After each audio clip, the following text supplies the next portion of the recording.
Hello everyone and welcome back to the channel. Today I'm going to be looking at the VIP upgrades of IQIYI. Now first of all, what is membership upgrade? If your current membership level does not meet your viewing needs, you can choose to upgrade your membership to a higher tier to enjoy the corresponding benefits and viewing experience of the higher tier membership.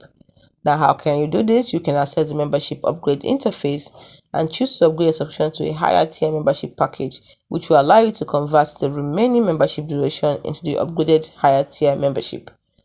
Now, you may be wondering how the days are discounted for your upgraded membership. Well, it will be discounted according to the price of different membership types. For example, the price of standard VIP subscription is 65% of the price of premium VIP subscription.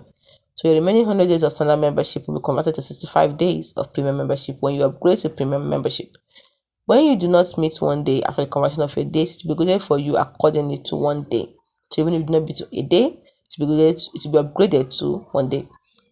Now, the different regions or channels have different membership prices. The price ratio in the example I just gave is for illustration only. So please refer to the front end display for the actual number of days you can be converted. In addition, if you're using Apple or Google payment method, the actual length of time you'll be converted will be subject to the final deduction result of Apple and Google channels. Now, if your membership has been upgraded and you want to retract it, well, I'm sorry, it cannot be possible because once your membership has been successfully upgraded to a higher level, it cannot be withdrawn. Hope you found this video helpful.